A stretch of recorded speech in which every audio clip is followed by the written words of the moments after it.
Merci encore de prendre part aux conférences mémorables aujourd'hui.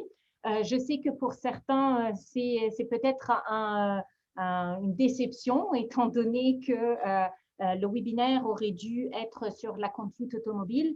Malheureusement, la conférencière ne pouvait pas présenter le webinaire d'aujourd'hui. Et donc, on a la chance et le privilège de recevoir Dr. Frédéric Callon, qui va s'entretenir avec nous concernant l'impact des oméga-3 et des polyphénols. Alors, je vais prendre le temps tantôt de le présenter, mais je suis vraiment désolée pour ceux qui, effectivement, s'attendaient à un autre webinaire. On avait communiqué l'information il y a déjà de cela 2 semaines, et donc, il a fallu effectivement prendre le temps de recéduler un nouveau webinaire avec un nouveau conférencier. Par contre, le thème de la conduite automobile est d'intérêt pour beaucoup d'entre vous. Donc, on va certainement en fait le recéduler à une autre date. C'est un sujet qui vous intéresse. Et puis, c'est pour ça également qu'on avait invité Madame Villeneuve pour le présenter, mais malheureusement, pour des raisons hors de notre contrôle et du sien, elle ne pouvait pas être avec nous aujourd'hui. Alors, j'espère que vous n'êtes pas trop déçus et puis que vous allez quand même rester avec nous pour ce nouveau webinaire. Alors, les conférences mémorables sont rendues disponibles grâce à la participation financière d'Eli Lilly et le Consortium canadien sur la neurodégénérescence et le vieillissement, le CCNV, et également la participation de Brain Exchange et de la Société Alzheimer du Canada. Alors, pour ceux qui ne me connaissent pas, moi, c'est Noa Bengayed, je suis directrice recherche et développement qualité des services à la Fédération québécoise des sociétés Alzheimer. Et j'aurai le plaisir d'animer, de modérer le webinaire d'aujourd'hui. Donc, le webinaire est enregistré et il sera également par la suite disponible sur nos différentes plateformes, soit notre site web et notre chaîne YouTube. Alors, n'hésitez pas par la suite à le partager. Et dans le but de minimiser également le bruit de fond. Donc, vous êtes tous mis en sourdine. Et vous aurez l'occasion par la suite de poser de vos questions, soit tout simplement en levant la main ou en utilisant la boîte de questions-réponses ou encore la boîte de dialogue qui est donc disponible en bas de votre écran. Alors, afin de respecter également l'horaire, professeur Callon va présenter pendant plus ou moins 45 minutes et puis on gardera donc une période de questions-réponses à la fin et une discussion. Alors, sans plus tarder, je vais prendre le temps de vous présenter Dr. Callon, qui a une double formation de pharmacien et de biochimiste. Il a effectué son doctorat sur le traitement de la maladie de Parkinson avec Dr. Thérèse Di Paolo et Paul Bédard à l'Université Laval. Il s'est ensuite joint à la faculté de pharmacie de l'Université Laval en 2003, suite à une formation postdoctorale à l'University of California aux États-Unis. Son programme de recherche du Dr. Callon a pour objectif le développement de meilleurs traitements pour les maladies neurodégénératives et son équipe de recherche travaille entre autres sur l'impact des acides gras oméga-3 dans plusieurs maladies du cerveau. Alors, merci beaucoup, Dr. Callon, d'avoir accepté comme ça notre invitation à pied levé et d'aborder le sujet des oméga-3 et des polyphénols et surtout leur impact sur notre cerveau. Ça a fait l'objet justement d'une revue récente, donc c'était pour nous l'occasion effectivement d'en savoir plus. Alors, merci d'avoir accepté notre invitation. La parole est à vous. Merci beaucoup, Noah, pour cette belle invitation. Effectivement, je ne vais pas vous parler de conduite automobile aujourd'hui, mais plutôt de l'impact, je dirais, de la nutrition sur le cerveau et comment on peut penser que la nutrition peut aider dans la prévention de la maladie d'Alzheimer. Donc, je vais surtout me pencher sur les oméga-3 et les polyphénols et vous parler un peu de comment on pense que ces nutriments-là peuvent avoir un effet sur le cerveau. La dernière fois que j'ai donné un webinaire, ici, en fait, c'était avant la pandémie et c'était rare qu'on parlait tout seul devant son ordinateur. Mais maintenant, on est plus habitué. Donc, qui suis-je? Je pense que Noah m'a quand même suffisamment présenté. Donc, j'ai une formation de pharmacien, donc c'est sûr que je regarde souvent les choses avec cette approche-là un peu plus axée sur les traitements.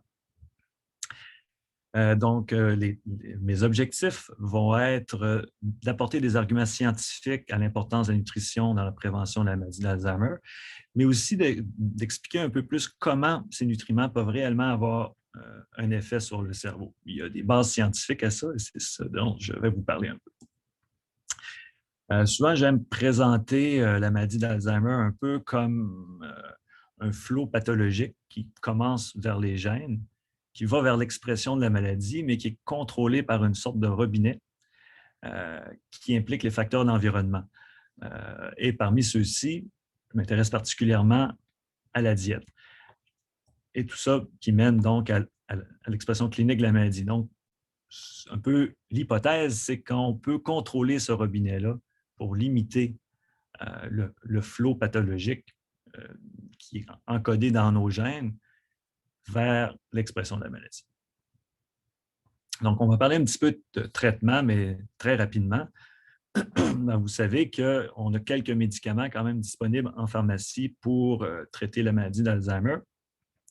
Ce que j'aime faire remarquer, c'est que c'est des médicaments qui ont été, dans le fond, développés basés sur des vieilles études de neurochimie dans le cerveau des gens qui étaient décédés de la maladie. Des études qu'on a tendance à moins faire aujourd'hui, mais des études qui ont quand même permis d'arriver à des médicaments.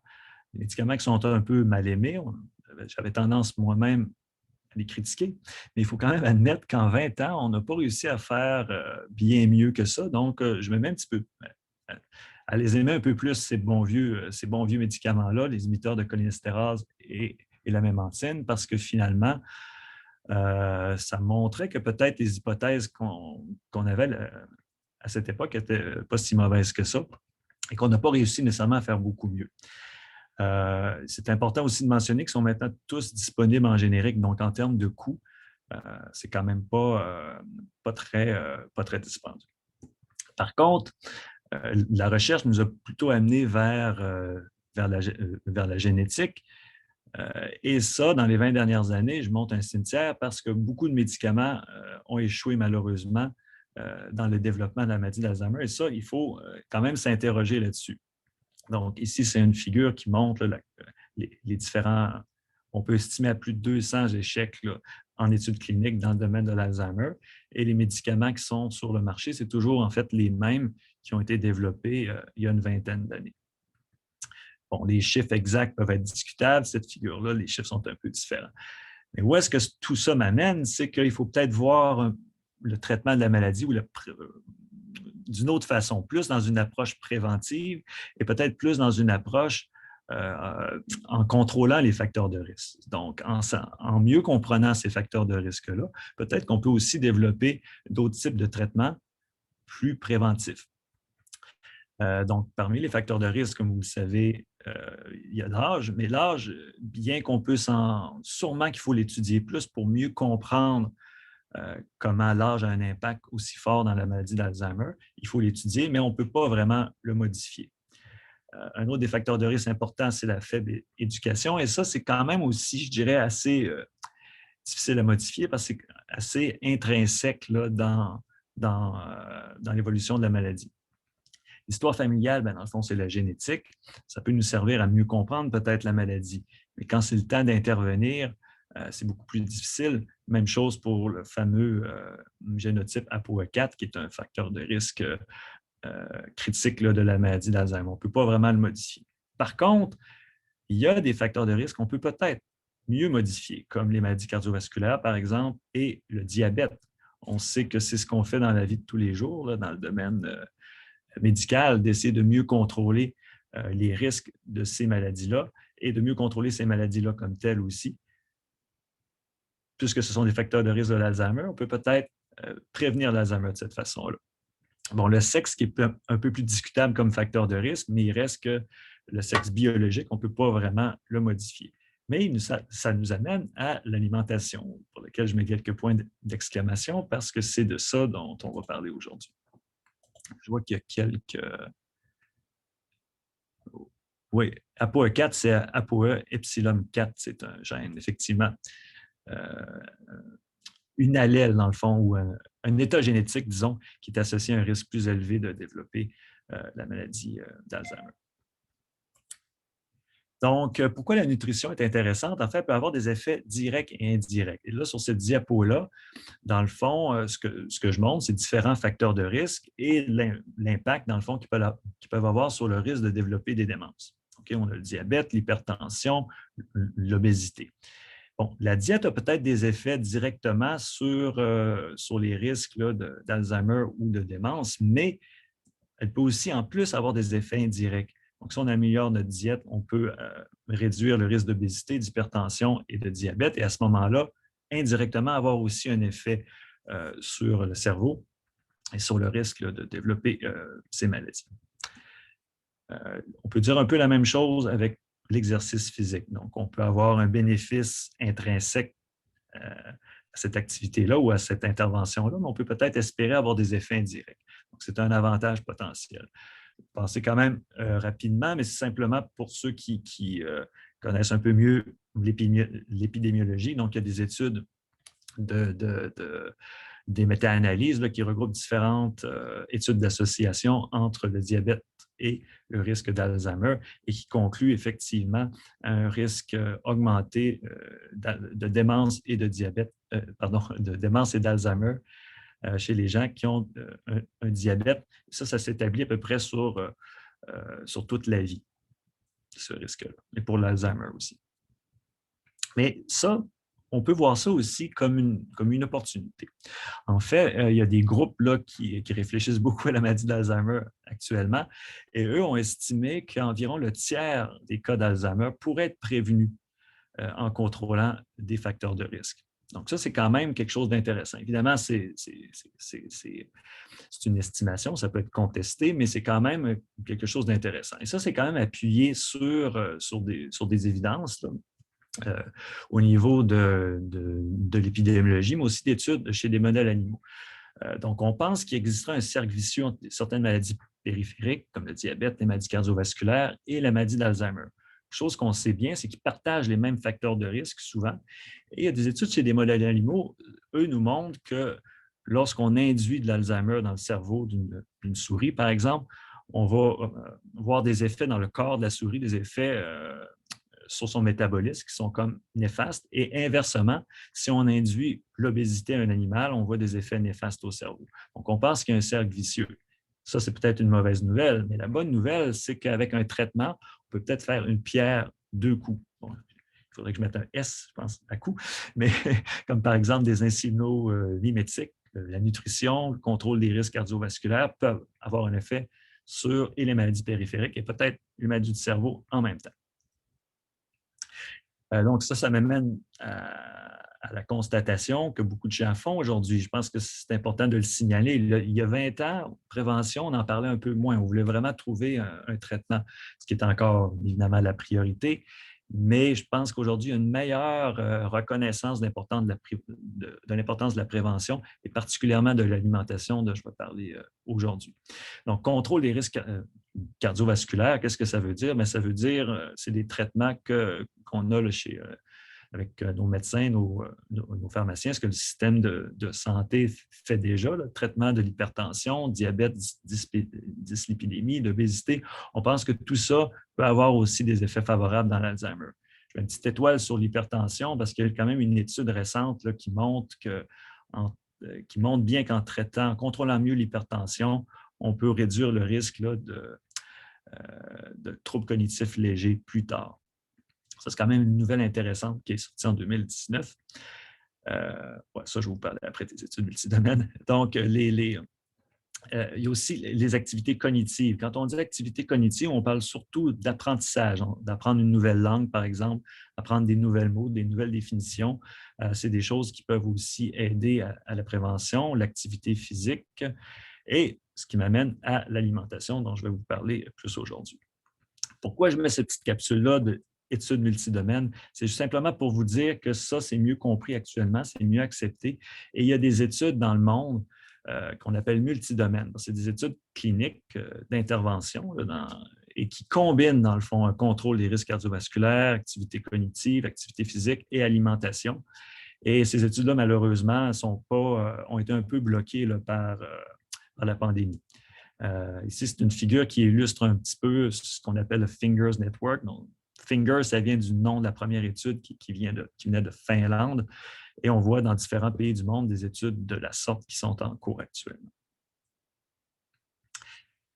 Donc, quel type d'alimentation pourrait aider à prévenir la maladie d'Alzheimer? Quand on fait des conférences grand public, il faut toujours être prudent. Les gens voudraient avoir des réponses hyper claires, mais avec la nutrition, il y a un peu plus de gris que de blanc et de noir. Et souvent, on peut difficilement répondre avec certitude. Mais on a quand même beaucoup d'évidence actuellement qui nous laissent supposer là, que certains aliments peuvent être utiles. Moi, aujourd'hui, je vais vous parler plus des acides gras polyinsaturés oméga 3 et des polyphénols. Regardez vite, vite s'il y a des questions particulières. Bon, ça va correct. Donc, acides gras oméga 3. Donc, pourquoi on s'y intéresse? Bien, une des premières choses à savoir, c'est que le cerveau est fait en grande partie de gras. On a beaucoup de lipides dans le cerveau.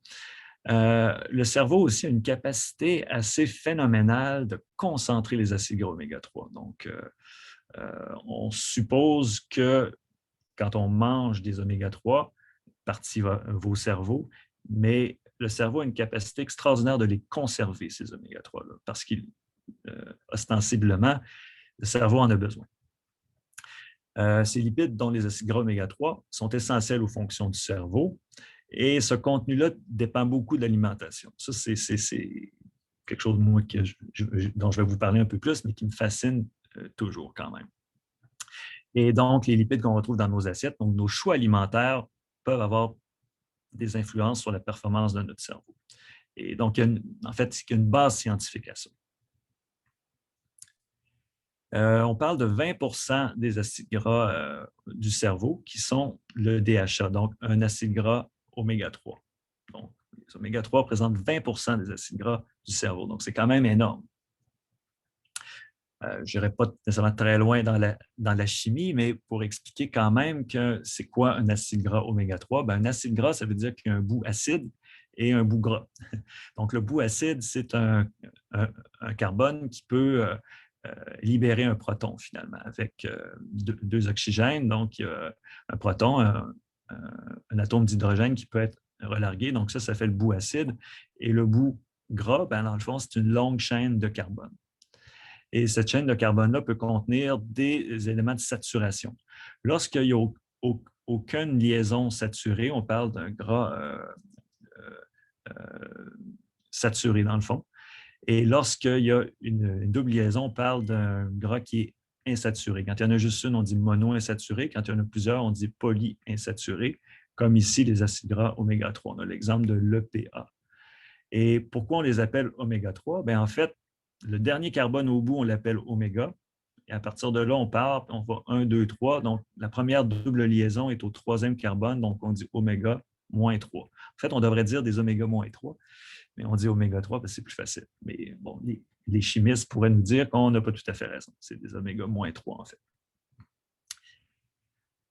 Bon, c'est quoi les oméga 3? Vous avez sûrement vu ça à d'autres endroits. Je vais vous en parler quand même rapidement. Donc, on parle à la base de deux acides gras indispensables ou essentiels, l'acide linoléique ou l'acide alpha-linolénique.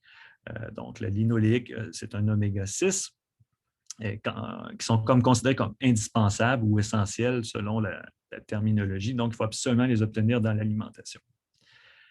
Et ceux-là, on les trouve plus dans les huiles végétales.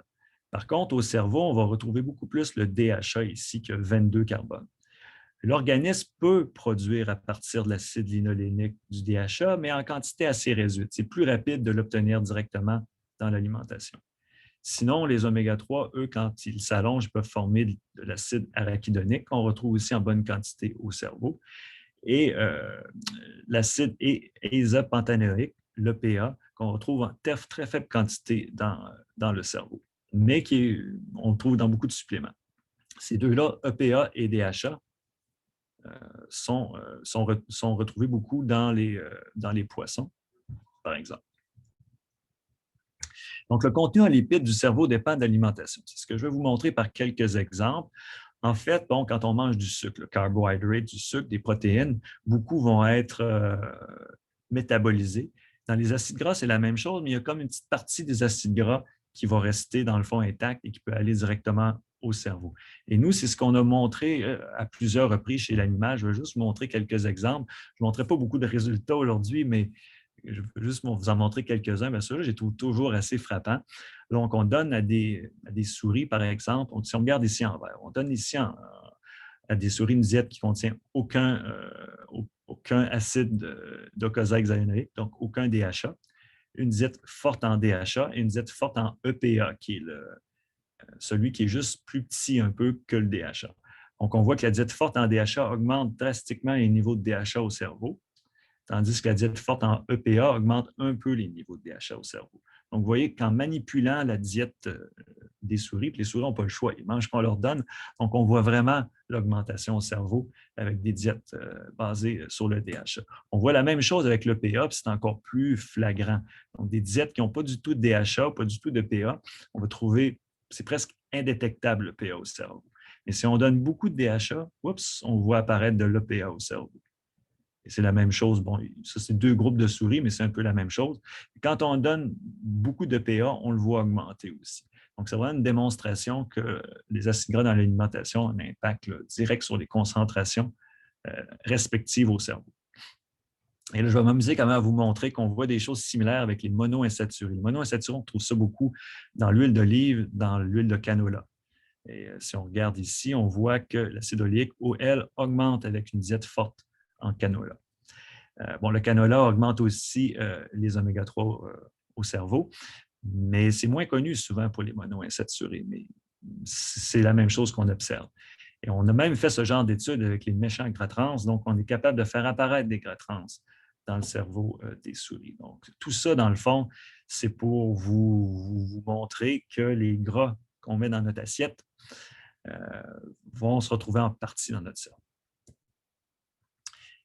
Donc, pour les oméga-3, on va les consommer et une partie va se retrouver dans le cerveau, va aller essentiellement au niveau des membranes des cellules du cerveau. Donc, ici, dans ce cas-là, on illustre un neurone, dans les membranes de neurones et dans les phospholipides qui forment les membranes des neurones. Donc, c'est un rôle structurel, mais c'est un rôle aussi dynamique. OK, bon. Oups. Donc, ici, je ne veux pas vous faire une longue liste d'études, parce qu'il y en a vraiment beaucoup maintenant. Je vais essayer de vous résumer en quelques diapos, dans le fond, quels sont les bénéfices des acides gras oméga-3 dans l'Alzheimer, puis est-ce qu'il y en a vraiment? Et c'est quand même une question assez complexe. Donc, ça commence par des données chez l'animal. Donc, chez l'animal, on est capable de contrôler ce qu'on donne à l'animal et il y a quand même beaucoup d'études, je dirais une dizaine, qui montrent que lorsqu'on expose un animal à une diète qui contient plus d'oméga-3, comme le DHA, généralement, les performances cognitives de l'animal vont être meilleures. Il y a des données épidémiologiques qui montrent des associations des diètes fortes en oméga-3 et un risque diminué de déclin cognitif. C'est sûr que l'épidémiologie, c'est complexe. Il peut y avoir des études qui sont basées sur des questionnaires, des études qui sont basées sur des prises de sang avec des mesures de DHA dans le sang. Et il y a des études qui se penchent sur plus le risque de démence, le risque d'Alzheimer ou le déclin cognitif. Donc, ce n'est pas toujours exactement la même chose, mais globalement, ces études-là sont plutôt favorables à une association positive entre les oméga-3 et un risque diminué d'Alzheimer. Les données sont un petit peu plus en termes de déclin cognitif. Il y a quelques études d'intervention même qui suggèrent un effet sur la cognition, mais pas dans l'Alzheimer. Les données chez l'animal et quelques données d'imagerie proposent qu'il y a peut-être des effets sur la neuropathologie, donc au niveau moléculaire sur le cerveau, mais ça, c'est moins clair. Mais la mauvaise nouvelle, c'est que la plupart des études cliniques, des vraies études d'intervention dans l'Alzheimer ou au début de l'Alzheimer ont été négatives. Donc, on n'a pas pu prouver d'effets positifs des acides gras. Probablement parce que c'est trop tard quand le diagnostic est posé. Bon, moi, je dis que d'une certaine façon, ça vaut jamais trop tard pour améliorer ses habitudes alimentaires, mais il reste qu'il n'y a pas de démonstration qui est faite que donner des oméga-3, par exemple, va améliorer les symptômes de quelqu'un qui vient d'avoir un diagnostic de la maladie d'Alzheimer, malheureusement. Ici, c'est un grand résumé. C'est une étude de Skarmeas, Nico Skarmeas, qui résume plein de nutriments.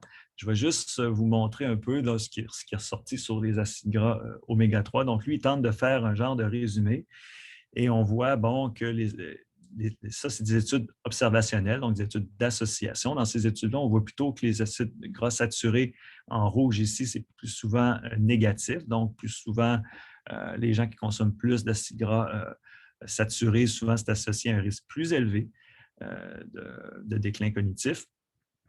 Et à l'inverse, les acides gras monoinsaturés et polyinsaturés ont plutôt des associations positives ici en vert. Et ici, on montre les quelques études cliniques. Bon, quelques-unes ont des issues favorables, mais la plupart sont neutres, donc ne montrent pas d'effet bénéfique en intervention. Sinon, il y a cette étude-là aussi qui est intéressante d'un groupe en Hollande qui, eux, ont combiné 11 cohortes et eux, dans le fond, ont plus fait des études dans le sang des volontaires, donc ont associé des métabolites qu'on retrouve dans le sang avec les performances cognitives. Et un des éléments qui a sorti le plus, c'est justement l'acide docosahexaénique dans le sang, qui est relié à la consommation de poissons et qui serait relié à des habiletés cognitives supérieures dans cette étude-là. Mais concrètement, qu'est-ce que ça veut dire? Bien, on n'a pas de preuves scientifiques pour recommander l'usage en prévention de la maladie d'Alzheimer ou encore moins en traitement d'aliments riches en DHA. Et je pense qu'avec ce qu'on sait, ça ne devrait pas être découragé. Ça pourrait être encouragé, mais il faut le faire toujours de façon humble quand même, parce qu'on n'a pas nécessairement de démonstration. Ça veut dire quoi en termes de quantité? Bien, il n'y a pas vraiment de consensus. C'est quoi la quantité qu'on devrait manger de DHA et de PA? On sait que le minimum est pas mal à 50 mg par jour pour maintenir les fonctions, mais probablement que 250 par jour, c'est probablement une quantité qui est à favoriser. Mais on peut monter aussi à 500, 1000, surtout si on commence à utiliser des suppléments. Ça devient plus difficile avec l'alimentation de monter autant que ça. Juste pour faire une comparaison, un bon morceau de saumon, ça peut avoir 1 gramme assez facilement d'acide gras oméga-3. Donc, on ne peut pas manger parfait, à moins de vraiment aimer ça, du saumon tous les jours. J'ai vu des gens qui faisaient ça, une canne de saumon tous les jours, mais je suppose qu'ils ont dû se tanner à un moment donné. Mais donc, on peut monter à ces doses-là sans problème. Le Vescapa, donc c'est un médicament sous prescription qui est donné pour des gens qui souffrent d'hypertriglycérémie. Il monte jusqu'à 4000 dans le fond milligrammes, 4 grammes par jour de PA, sans nécessairement avoir beaucoup d'effets indésirables. Donc, on peut monter la dose, mais je pense que dans une optique de prévention, ce qu'il faut surtout éviter, c'est des carences. Donc, si on est à 250 mg, et ça, par jour, ça, on l'obtient facilement avec 2 portions de poisson gras par semaine, par exemple. Et je rajoute aussi l'acide alpha-linoléique, parce que celui-là, c'est celui qu'on retrouve dans les huiles végétales. Eh bien, c'est très intéressant aussi. Par contre, on connaît moins sa capacité là, à enrichir le cerveau en DHA. Mais en termes d'alimentation durable, ça présente des avantages. C'est plus facile de consommer, de produire à l'échelle humanitaire, là, de produire des acides gras à partir des végétaux qu'à partir des poissons parce que les ressources marines sont limitées. Maintenant, je vais vous parler un peu des polyphénols. Donc, les polyphénols, c'est une vaste famille. Ça inclut, souvent on y pense moins, mais souvent la première source de polyphénols, c'est souvent le café, le thé. Il y en a dans le vin, le chocolat, mais c'est surtout au final les fruits et les légumes, les bleuets, les raisins, etc. Et ça peut se retrouver dans des suppléments aussi. Il existe certaines molécules qui sont des polyphénols qui ont su un peu plus d'études, comme le curcuma et le resveratrol, par exemple. Et le ginkgo biloba, selon à certains égards aussi. Je ne rentrerai pas dans toute l'explication des polyphénols. C'est juste ce qu'il faut savoir, c'est que c'est une vaste famille de molécules. Donc, il y en a plein de différents polyphénols et on les met dans un même paquet, mais dans le fond, ils peuvent avoir des propriétés un peu différentes. Donc, c'est C'est une vaste famille, c'est difficile de tirer donc des conclusions simplistes avec tous les polyphénols. Et si j'essaie de vous résumer dans une diapo, il y a des études chez l'animal, incluant des études que nous-mêmes on a fait aussi, qui montrent des effets favorables sur la cognition. Ça, c'est bon, dans notre cas, on avait travaillé avec des extraits de raisin et de bleuet. En général, l'épidémiologie montre aussi des associations favorables. Je vais vous en parler un peu dans la prochaine diapo. Mais c'est toujours la même chose. Les études d'intervention, elles, sont beaucoup moins claires. Il y en a quelques-unes, des positives, surtout des plus petites études, surtout des études un peu plus sur le déclin cognitif, troubles cognitifs légers, mais la plupart sont négatives, surtout plus on avance là, vers la maladie comme telle. Et ça, ici, ça résume dans le fond dans la même figure de Nikos Karmeas. On voit qu'il mentionne les polyphénols, encore une fois, beaucoup d'associations positives en vert. Et pour le café, le thé et les légumes ici, mais encore là, très peu d'études d'intervention et quelques-unes sont plutôt négatives. En fait, il n'y en a pratiquement pas cité ici dans son tableau. Par contre, il y en a quelques-unes avec l'huile d'olive. Je n'ai pas vérifié lequel exactement. Ici, en vert en bas, qui semble être positive. Donc, c'est un peu toujours le même patron. Quand même, plusieurs études d'observation sur des populations qui semblent montrer une association, mais les études cliniques sont moins claires. Et ça s'explique bien pour les oméga-3, pour les polyphénols, c'est un peu la même chose. C'est que souvent, ce n'est pas des éléments qui sont complètement isolés. Souvent, quand on mange du poisson, qu'on mange des légumes, on va aussi consommer probablement un peu de vin. C'est comme ça s'inscrit souvent dans des modes de vie, des index de santé qui sont plutôt favorables, mais on a souvent de la difficulté à identifier un seul élément. C'est ça, une combinaison d'éléments. Bon, mais aujourd'hui, ce que je fais un peu différent, c'est que je vais vous parler un peu de la barrière hémato-encéphalique. Parce que souvent, les gens se posent la question en se disant « Ouais, mais est-ce que ça se rend au cerveau ou ça ne se rend pas au cerveau? » Et il faut que le produit puisse se rendre au cerveau pour avoir un effet sur le cerveau. Pourquoi je mets le schtroumpf à lunettes? C'est parce que moi, je m'intéresse beaucoup à la barrière hémato-encéphalique et je m'intéresse beaucoup à traverser cette barrière-là. Donc, c'est souvent un élément important pour qu'un médicament ait un effet dans les maladies du cerveau. Il doit franchir cette barrière-là. Et donc, ça nous avait amené à écrire un article pour expliquer est-ce que les nutriments ont vraiment besoin de franchir la barrière pour avoir un effet en prévention d'une maladie comme la maladie d'Alzheimer. Donc, je vais commencer par vous parler un petit peu de la barrière hémato-encéphalique. Je vais regarder s'il y a des commentaires.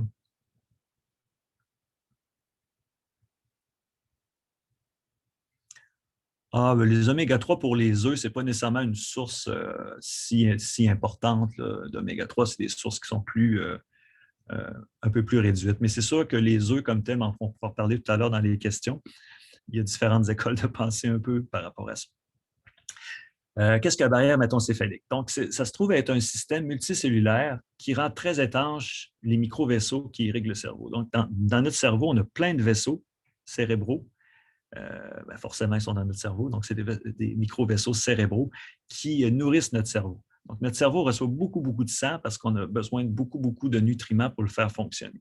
Mais autour de chacun de ces petits vaisseaux-là, il se retrouve à avoir un groupe de cellules qui les rend hyper étanches. Donc, le cerveau est complètement différent du reste du corps humain. Si on prend le foie, par exemple, le foie, c'est comme passoire. Tout ce qui passe dans le sang, qui se rend au foie, va rentrer dans les cellules parce qu'il doit être détoxifié. Le sang doit être détoxifié. Le cerveau, c'est le contraire. Le cerveau est comme paranoïaque. Il est persuadé que tout ce qu'il y a dans le sang est dangereux, donc il sélectionne. Le cerveau va juste prendre ce qu'il a besoin. Il va prendre des nutriments comme des acides gras, par exemple, surtout des acides aminés, je voulais dire, acides gras aussi, mais il va aller chercher les acides aminés, il va aller chercher le glucose aussi dans le sang.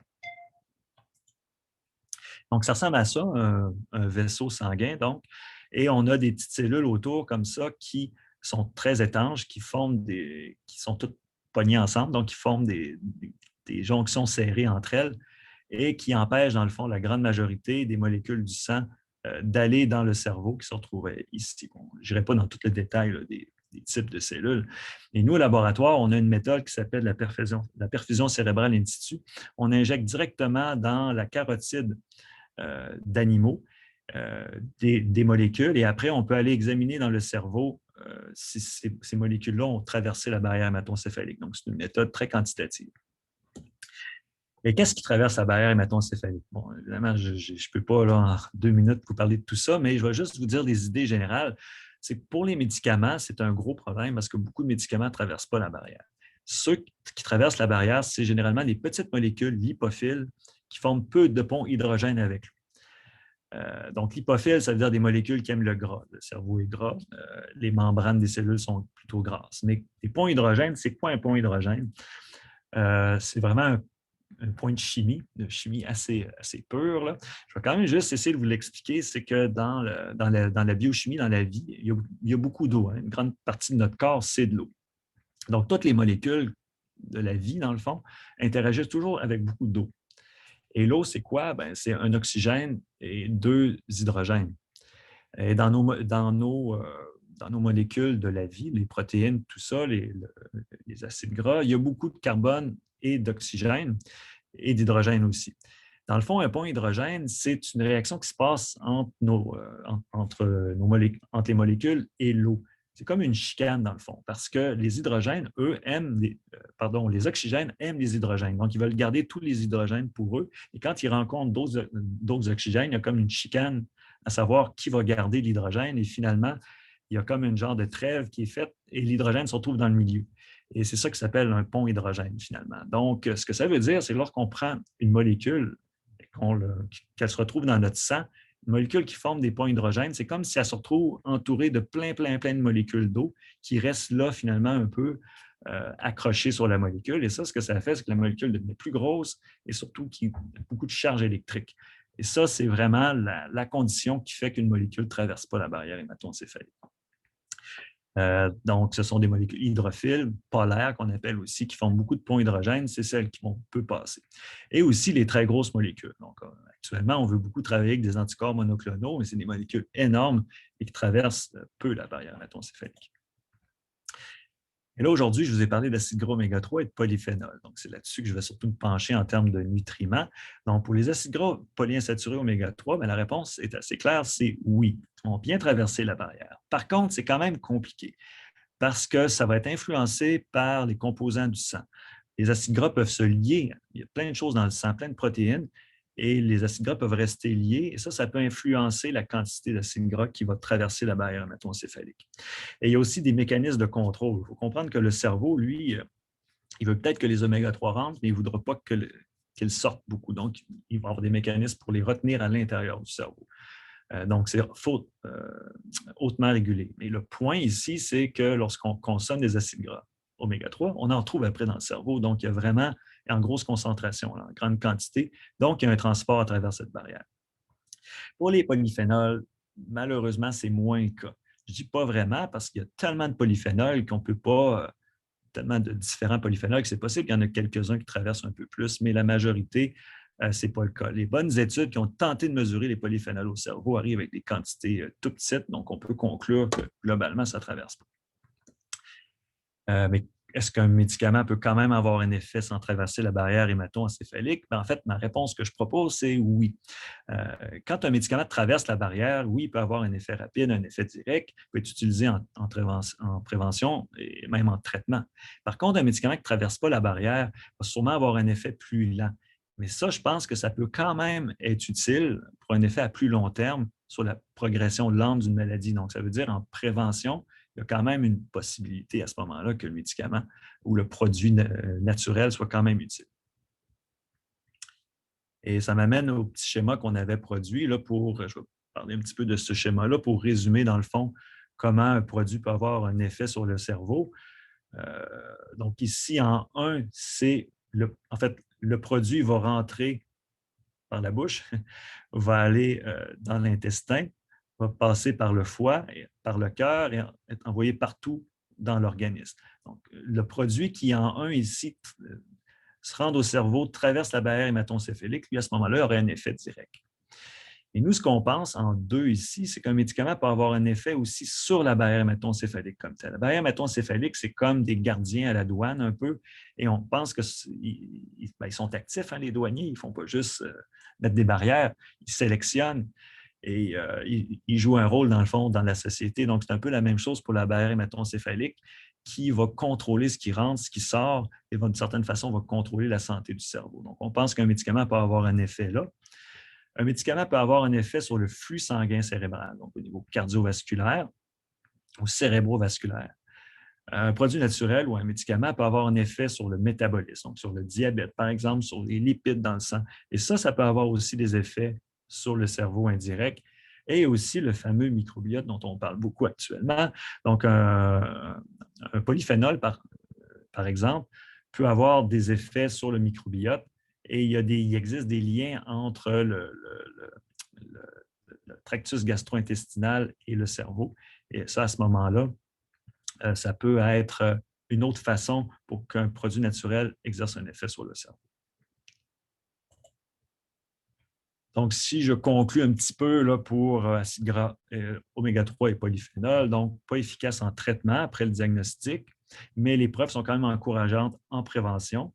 Seul, c'est moins clair, mais en combinaison avec des contrôles de risque cardiovasculaire, l'exercice physique et mental, et donc une bonne alimentation générale aussi. Donc, des fruits et les légumes. Donc, ce n'est pas juste les acides gras oméga 3 tout seuls. Les oméga 3, on les retrouve surtout dans le poisson, certains suppléments, évidemment. Les polyphénols, surtout fruits et légumes, mais aussi café, thé, certaines épices, le vin. Bon, pour le vin, il faut peut-être en boire quand même pas mal pour avoir suffisamment de polyphénol, mais il reste que c'est un produit naturel. Je dois quand même vous parler un petit peu du régime méditerranéen. C'est sûr que je ne peux pas en parler, je n'ai pas beaucoup de temps pour en parler en détail, mais globalement, ça combine des polyphénols et des acides gras mono et polyinsaturés, dont les oméga 3, mais peut-être un peu plus les monoinsaturés provenant de l'huile d'olive. Donc, c'est quand même déjà une combinaison de ce que j'ai parlé, mais c'est comme assez populaire en ce moment là, dans le domaine de la recherche. C'est surtout, dans le fond, vous voyez un peu la pyramide ici, donc c'est surtout fruits et légumes, du pain grain entier, de l'huile d'olive, ça peut inclure des noix, aussi du poisson, mais globalement, moins de viande et de sucre et moins de produits, je dirais, processés. Pour ce qui est la volaille, les œufs, le fromage, le yogourt, c'est un peu entre les deux. Il y a comme différentes écoles de pensée un peu là-dessus. Pour les questions, je vais peut-être juste attendre parce que je ne vais pas terminer dans très, très longtemps. Donc, les trois types de diète méditerranéenne, je fais grâce des détails, mais généralement, un point commun, c'est qu'ils vont contenir généralement de l'huile d'olive, mais il y a des adaptations qui ont été faites là, selon les pays. Mais ça se ressemble globalement avec du poisson, fruits, légumes, par exemple, et moins de nourriture processée, moins de viande rouge. Il y a encore une fois, c'est une question les études associatives sont toujours plus favorables que l'adhérence à une diète méditerranéenne, DASH ou MIND, là, sont associées à des meilleurs scores cognitifs. Il commence à avoir quand même beaucoup d'études associatives, mais ce n'est pas toutes les études qui sont favorables, mais la plupart. Quelques études cliniques, mais encore peu. Dans la prévention de l'Alzheimer, il y a aussi quelques études d'association, mais pas encore d'études cliniques. Il y a des études cliniques en cours, quand même plusieurs quelques-unes actuellement, mais ont été ralenties par la pandémie, évidemment. Mais ça aussi, c'est intéressant comme approche et j'en parle parce que ça combine les oméga 3 et polyphénols d'une certaine façon. Ça, c'est le concept de produits nutraceutiques. Je n'en parlerai pas beaucoup parce qu'au Canada, on ne voit pas encore ça beaucoup, mais ailleurs dans le monde, probablement que ça va arriver avant. Santé Canada, ces choses sont un peu plus lentes, donc peut-être que ça va prendre plus de temps, mais c'est des genres de combinaisons de différents nutriments. L'idée derrière ça, c'est que ça permet à des compagnies de breveter un produit, dans le fond. Mais probablement que ça serait donné sous prescription. Idéalement, aux États-Unis, ils essayent de les avoir plus en vente libre, mais au Canada, ça me surprendrait. Et aussi, je voulais juste mentionner les thérapies cétogéniques parce qu'il y a des développements là-dessus. Comme vous savez, il y a des diètes cétogènes qui sont quand même drastiques, qui ne pourraient pas vraiment être applicables sur des personnes âgées, mais il y a des groupes de recherche qui essaient d'utiliser des produits qui vont générer des corps cétoniques dans le sang. Et ça, le but, c'est de donner, dans le fond, un carburant supplémentaire au cerveau ou alternatif au cerveau, qui pourrait être mieux utilisable que le glucose, que le sucre, pour le cerveau vieillissant.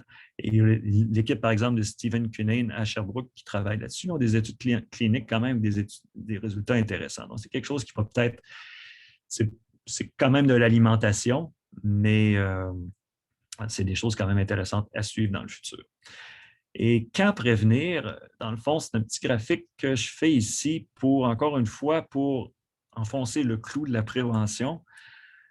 C'est un graphique qui montre, dans le fond, l'évolution de la maladie avec le temps, donc des stades précliniques, des stades de troubles cognitifs légers vers les vrais symptômes d'Alzheimer, ici, en fonction du temps. Et si on initie un traitement, finalement, au diagnostic, on a un certain effet.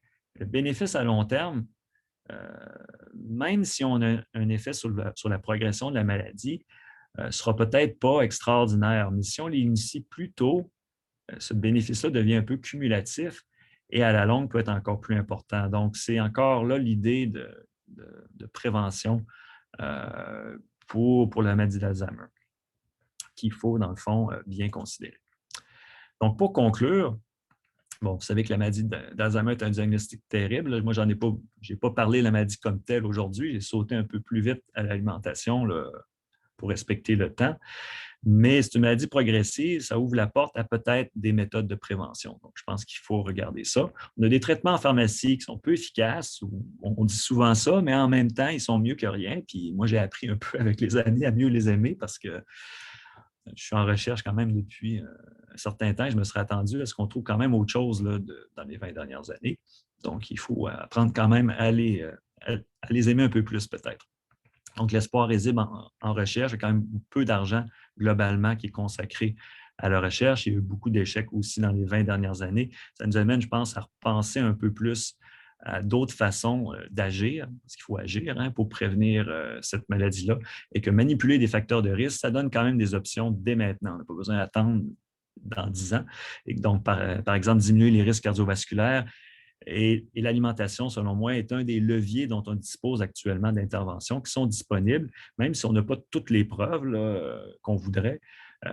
Il y a comme peu d'effets indésirables, donc je pense que c'est des choses qu'il faut considérer dès maintenant. Donc voilà, j'aimerais remercier des organismes subventionnaires qui supportent ma recherche, dont les IRSC, Fonds de recherche santé Québec, la Société Alzheimer Canada, en fait, c'est Parkinson Canada. Aussi, bon, je travaille à l'Université Laval. Nous avons un laboratoire international nutrition cerveau qui s'appelle OptiNutriBrain avec des collègues en France. L'INAF à Québec est spécialisé vraiment en nutrition et l'Axe Neurosciences qui accueille mon laboratoire. Donc, voilà. Merci pour votre attention. Je vais prêt pour les questions. Alors, merci beaucoup, Dr. Callon, pour cette présentation.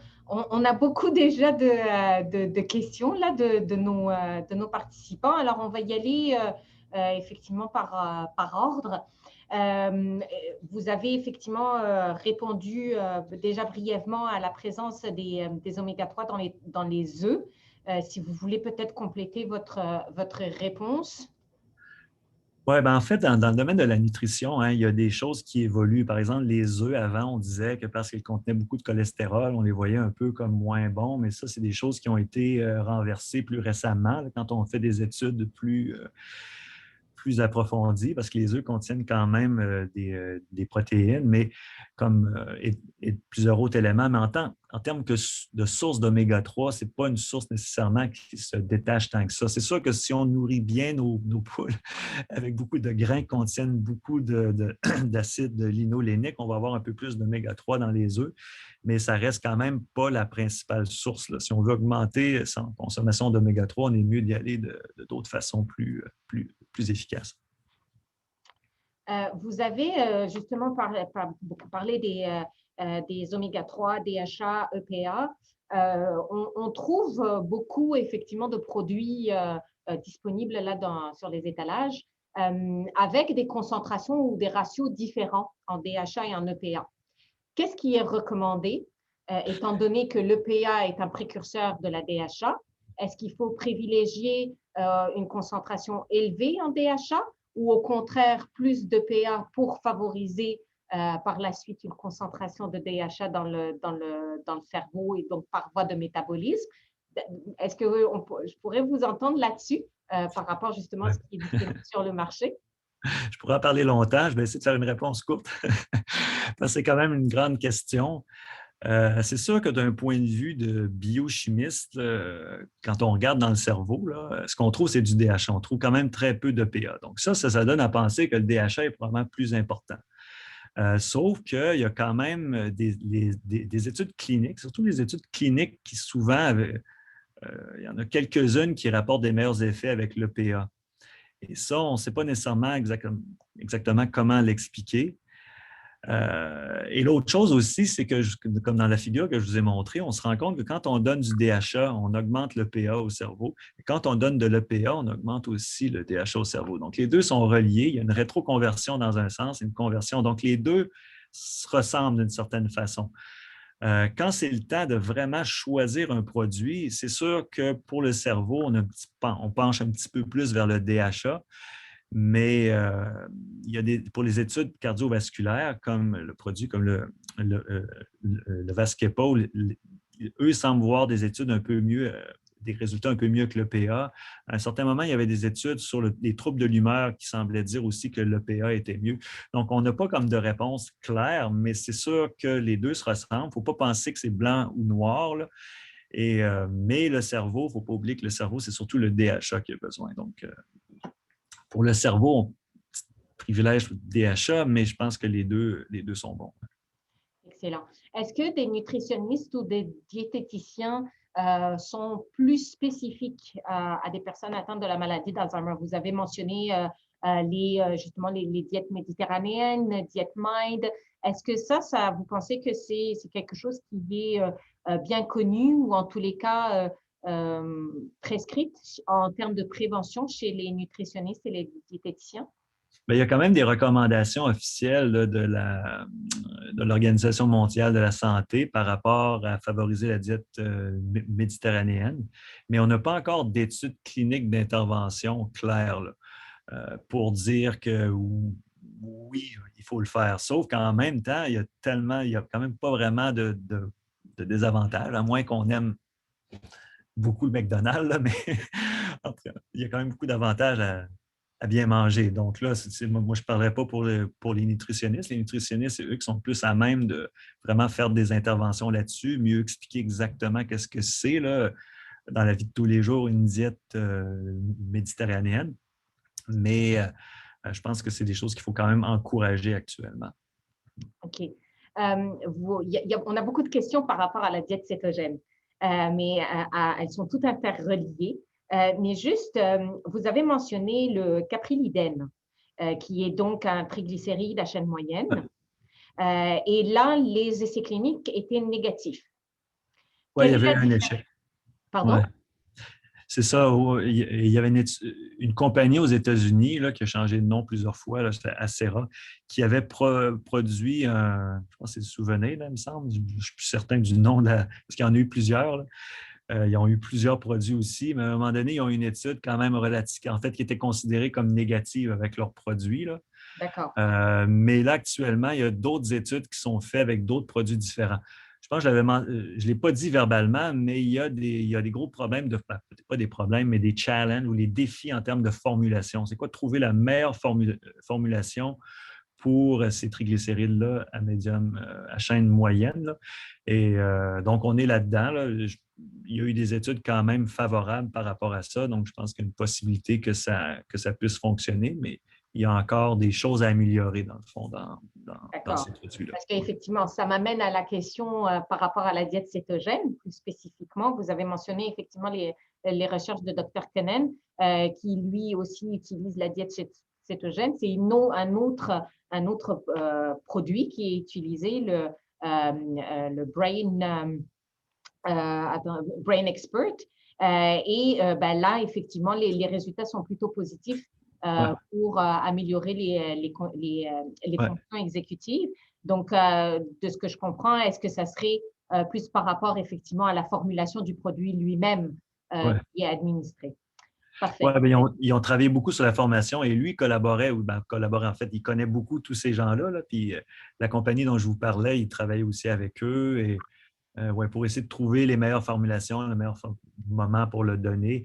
Et souvent, ben, je ne l'ai pas vraiment mentionné, mais c'est souvent quand on parle de maladie d'Alzheimer, on devrait mettre un S à la fin parce qu'il y a plusieurs types de maladies. Il y a probablement des gens qui vont en bénéficier et d'autres moins. Et le problème actuellement, quand on fait des études, on met tout le monde dans un même paquet, mais c'est probablement pas la meilleure chose à faire. Probablement qu'il faut identifier les gens qui ont plus de chances d'en bénéficier. Ouais. Vous avez également mentionné les recommandations par rapport à la quantité d'oméga 3 à consommer via notre alimentation ou des suppléments jusqu'à 1 gramme. Est-ce qu'il y a un risque de surdosage? Excusez-moi. Vous l'avez abordé un petit peu là, mais… Avec les oméga 3? Oui. Très peu, en fait. C'est ça. En fait, il y avait à l'époque, les gens faisaient des études avec des populations qui vivent dans le Nord, puis qui consommaient beaucoup, beaucoup, beaucoup d'oméga 3 et qui étaient même exposés probablement un peu à certains contaminants, mais que finalement, les bénéfices dépassaient quand même, semble-t-il, les effets néfastes. Donc, il n'y a pas… c'est l'avantage que ce soit un produit endogène. On a déjà plein d'oméga 3 dans le corps. Ça peut difficilement être hyper dangereux. Donc, ce que ça peut plus occasionner, c'est plus on appelle des rapports, là, des petits troubles de digestion, des choses comme ça qui peuvent peuvent quand même décourager les gens. Là. Il y a des gens qui n'ont pas aimé ça, la sensation de ballonnement, tout ça, mais ce n'est pas des effets indésirables majeurs. Ben là, évidemment, je vous parle dans des doses raisonnables, jusqu'à 5 grammes, là, mais ouais. Vous avez également mentionné que les oméga 3, effectivement, traversaient la barrière hémato-encéphalique, agissaient au niveau de la membrane des neurones. Est-ce qu'on en connaît déjà assez sur le processus ou en tous les cas le mécanisme d'action des oméga 3? En fait, on a travaillé là-dessus, mais on a de la difficulté à trouver un mécanisme qui est universel, qui fonctionne à toutes les fois. Donc, on pense qu'il y a des effets sur peut-être le stress oxydatif, il y a des effets sur… parce que c'est une molécule endogène qui a des multiples actions, il peut avoir des effets sur la synthèse de certains gènes. Nous, on avait vu un peu plus d'effets pour la protection des synapses, mais comment exactement? Ben, on pensait qu'il y avait des effets sur certains enzymes là, qui sont plus dangereux comme les caspases, mais ce n'est pas des choses qu'on a nécessairement toujours été capable de reprouver. Je dirais qu'un autre effet qui est intéressant, c'est que ces molécules-là en rentrant dans les membranes des neurones, ils peuvent changer leurs propriétés électriques parce que les neurones, dans le fond, utilisent beaucoup, c'est une simplification, mais c'est quand même ça, l'électricité pour transmettre l'information. Et après, bon, il y a de la chimie pour transmettre d'un neurone à l'autre, mais il y a une grosse partie électrique finalement. Donc, on pense que les oméga 3 ont un effet là-dessus. Et je terminerai en disant aussi un effet sur la neuroinflammation. Donc, il y a aussi, ça, j'en ai pas parlé, mais on pense que les oméga 3 jouent un rôle là-dessus aussi. D'accord. Alors, aussi d'autres questions par rapport, est-ce que l'huile de coco, qui contient beaucoup de gras saturés, mais aussi des triglycérides à chaîne moyenne, ont également un effet bénéfique? Oui, je sais qu'il y a eu des études aussi là-dessus. À ma connaissance, je n'ai pas vu de quelque chose de formel là, pour tirer des conclusions parce qu'effectivement, comme c'est dit, oui, ça contient des MCT, là, des acides gras à chaîne moyenne, mais ça contient aussi des gras saturés, un petit peu d'oméga 6, bon, pas tant, là, mais très peu d'oméga 3. Donc, il y a d'autres caractéristiques qui font que c'est peut-être pas idéal, là, mais ça peut être une solution quand même intéressante. Là. C'est sûr que Steven pourrait probablement vous donner plus de détails sur les différents produits utilisables là, qui ont des effets cétogéniques. Ouais. Excellent. Est-ce que des suppléments d'oméga sur les marchés sont bons? Et également, dans une autre question similaire, également la valeur biologique ou non du produit. Est-ce que ça en fait de meilleurs suppléments? En fait, dans les produits qui se vendent, oui. Là j'avouerais que maintenant, ça bouge tellement ces compagnies-là hein, que c'est difficile parce qu'avant, il y avait certains produits que je connaissais mieux, mais ces compagnies-là se font acheter, puis finalement, après, le produit disparaît, ils en mettent un nouveau. Donc, ça devient un peu difficile à suivre. Là. à tous les temps, là, qu'est-ce qu'il y a de mieux, là. Mais c'est sûr qu'il faut essayer de voir des compagnies un peu plus respectables, là, je dirais en général. Normalement, il y a très peu de contaminants. Les compagnies investissent beaucoup là-dessus pour avoir des bons produits. Donc, je pense que oui, c'est intéressant l'approche des suppléments, euh, mais on pense que les études les plus favorables sont généralement celles qui combinent plusieurs choses. Donc, pas juste un élément. Donc, même si on pense que c'est vrai qu'il y a beaucoup d'évidence que comme quoi le DHA est particulièrement avantageux, là, il reste que juste en supplément, euh, ça peut être mieux quand même de le consommer avec d'autres aliments aussi, là. Mais ça peut être une option intéressante. Vous avez beaucoup parlé du saumon. Où est-ce qu'on peut trouver de l'oméga 3 dans d'autres types peut-être de poissons? Il y a les maquereaux, les sardines, le thon. Le thon en a pas mal aussi. Donc, c'est beaucoup des poissons comme ça, plutôt gras. En fait, c'est que le gras du poisson est comme d'une certaine façon meilleur que le gras, en fait, pour les êtres humains que d'autres animaux, là. Il y a eu peut-être que ça. Certains disaient que c'est peut-être parce qu'on a évolué beaucoup proche des cours d'eau, les êtres humains, là. Mais c'est un peu ce que je pourrais dire comme les sources de DHA parmi les meilleures. Ouais. OK. Alors, ben, écoutez, n'hésitez pas à poser vos questions. On a avec nous la chance d'avoir Dr. Calon sur le sujet. J'ai vu Alors, oui. ouais, je vois qu'il y a une question sur les huiles essentielles, mais les huiles essentielles, c'est sûr que bon, ça fait longtemps que je n'ai pas vu exactement les molécules, mais il me semble que c'est plus quand même en application externe, là. En application interne, je ne sais pas trop, là, ça peut vraiment traverser. Faudrait voir. Ouais. Donc, ben, je pense que le message aujourd'hui, il est vraiment prévention, prévention, prévention Ouais. et d'agir tôt justement pour prévenir ou diminuer en tous les cas les facteurs de risque. On a encore une question par rapport à la diète cétogène.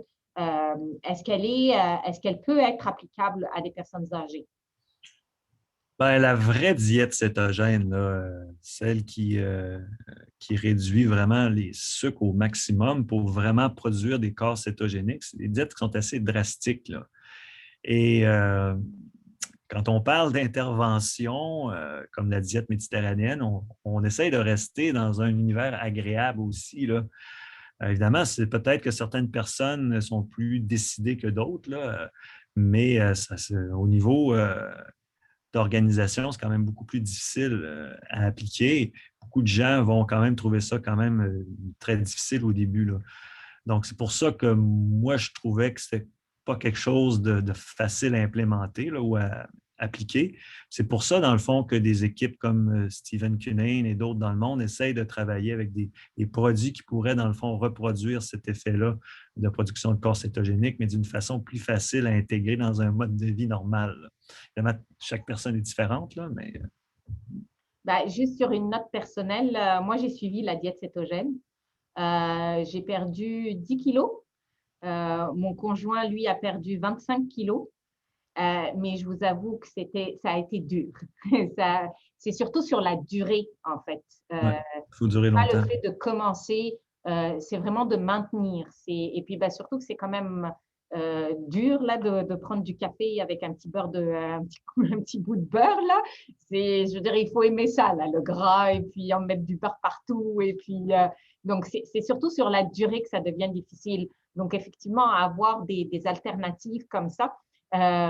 Pour aussi, il y a une autre tendance par rapport à la diète cétogène, c'est le jeûne intermittent où effectivement on amène Ouais. le corps à produire des corps cétoniques parce que justement, au-delà de 12 heures, on est en mesure à ce moment-là de produire des corps cétoniques. Est-ce que c'est le même impact qu'une diète cétogène, vous pensez? Ouais, c'est que je ne sais pas si c'est seulement parce que le corps cétogène, c'est une des approches, mais euh, c'est que il y a peut-être différents degrés aussi de diète cétogène. Il y a des diètes qui peuvent s'approcher de ça, produire un peu de corps cétogénique, mais qui restent quand même plus modérés. Dans le cas, effectivement, du jeûne intermittent, c'est des choses qui ont été développées beaucoup par Mark Mattson là, aux États-Unis. Nous, à un moment donné, on pensait le faire avec nos animaux.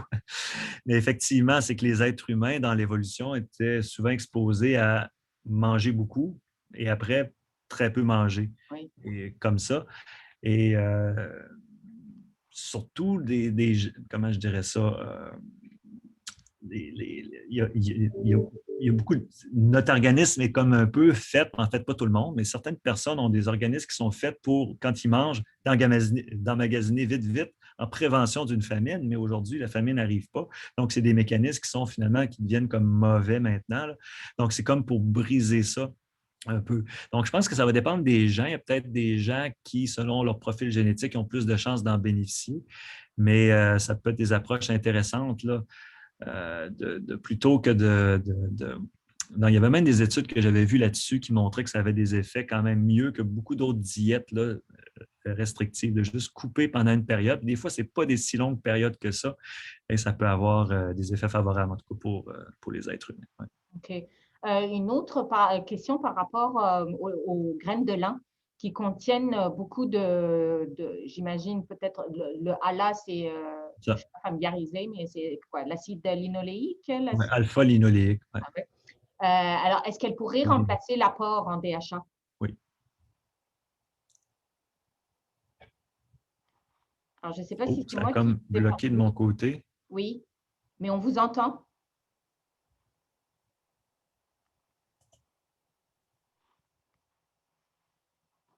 Bon, ben écoutez, on a perdu Dr. Callon.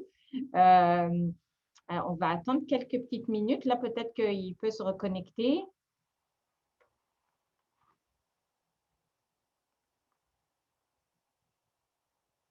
Bon, ben écoutez, là, je pense que c'est le signe de la fin.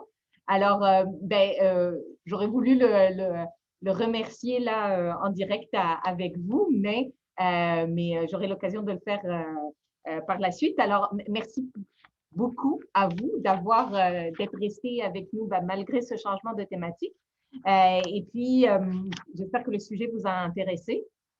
Alors, je vais vous envoyer tantôt. Ah, ben, parfait, il revient. Revenir, ouais, ben, je pense que le CHUL ici ont souvent des problèmes d'Internet, là. Bon, donc, écoutez, on va prendre votre réponse par rapport à l'acide linoléique et puis, parce qu'on a déjà dépassé le temps et puis, on a déjà plusieurs personnes là qui sont parties. Donc, allez-y. D'accord, merci. Pour l'acide alpha-linolénique, oui, c'est intéressant. L'avantage surtout, ben, comme des crèmes de lin et tout ça, c'est que, comme je disais tout à l'heure, je pense que c'est quelque chose à considérer. Si on dit ça simplement, si on voulait que tout le monde prenne 250 milligrammes par jour de DHA de poisson, demain matin, on vide les océans. Donc, on ne peut pas, c'est pas sustainable, c'est pas, on dit ça en français, on ne peut pas le maintenir à long Voilà. terme, là. Oui. Donc, les approches avec plus des végétaux sont quand même intéressantes.